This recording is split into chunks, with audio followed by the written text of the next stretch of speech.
Think Before You Sleep is deep in shit, because that's what his content is. I was going to make a reaction video to his latest pile of YouTube slop, but his commentary is even more pathetic and joyless than the source video he's ripping off. The Mr. Beast editing on this video is making me dizzy. Denim's perfectly summed up why Sean is genuinely one of the worst creators on the platform. The problem is, it doesn't even like make you laugh or bring you joy. Like, nothing in it sparks joy. It's just like you hear this sad, angry loser complain about the YouTubers he doesn't like. And he's not even having fun with it. He's not making jokes. He's not having fun either. The Mr. Beast editing on this video is making me dizzy. So instead of wasting everyone's time like TBYS does, I'm simply going to debunk the thesis of his video. You still time and time again get a false media narrative that women can be just as strong as men. Movies almost constantly show improper and unsafe use of firearms, to the extent where it's genuinely impressive to see any actor in any movie with their finger away from the trigger when they aren't ready to shoot. Side note about the Terminator and trigger discipline. If you actually watch the scene, in the movie he has to touch the trigger for the laser sight to activate. Just touch the trigger, the beam comes on, and you put the red dot where you want the bullet to go. You can't miss. Looks like Sean didn't do his research. But the unfortunate part is that it's often the most vulnerable people who believe these false narratives, until something happens like a female cop getting a reality check when she has to take down a real criminal. I'm sure that some of you have seen videos of how disastrous that can be. And this is not to say women bad. It is instead to point out that men and women have different talents and interests and different strengths and weaknesses, and it is in our best interest to respect that.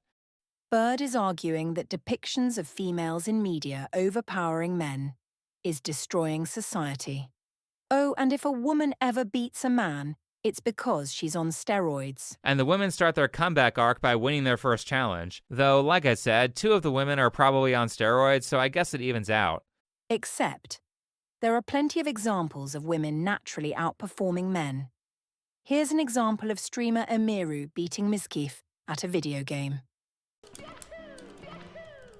Okay, I'll actually start playing.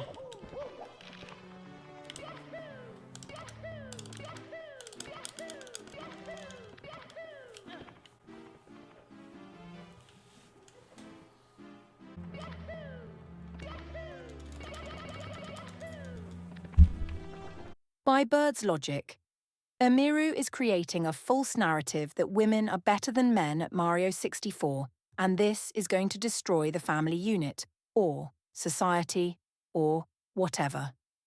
If Sean had his way, he'd ban a Netflix show called Physical 100, where women can be seen holding their own, if not beating male opponents at physical challenges.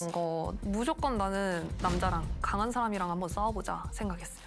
다들 안 될 거라는 반응이 많아요. 이게 버티냐? 안 될 것 같아. 진짜 악발이야, 진짜 악발이. 저는 항상 레슬러들이랑 많이 싸웠어요. 여기서 버티는 거는 그래도. Think Before You Sleep is arguing that if women are beating men, media outlets should hide or suppress that content, because otherwise it's creating a false narrative that women can beat men. I simply reject that hypothesis. But since we're talking about pushing narratives, allow me to push mine, the Brittany Venti Fan-Comic. Look what we have here. I just released the newest dubbed chapter on YouTube. Wake up, people! Hentai has stolen your dreams. Brittany stages a protest against hentai, but she earns the ire of a corporate zombie bozos. What are you all doing by the window? Sit down so we can go over the earnings report. It's that Brittany girl. She's spreading hatred. Hatred for hentai. Why hasn't she been canceled? Who hires an assassin to cancel Brittany? Diesler? The shape-shifting assassin? Yes, indeed. How is Brittany gonna get out of this one? Ow. Fuck. It's an edgy satire with tons of Brittany Venti references and some other familiar faces. Deplatforming her is 200% ethical.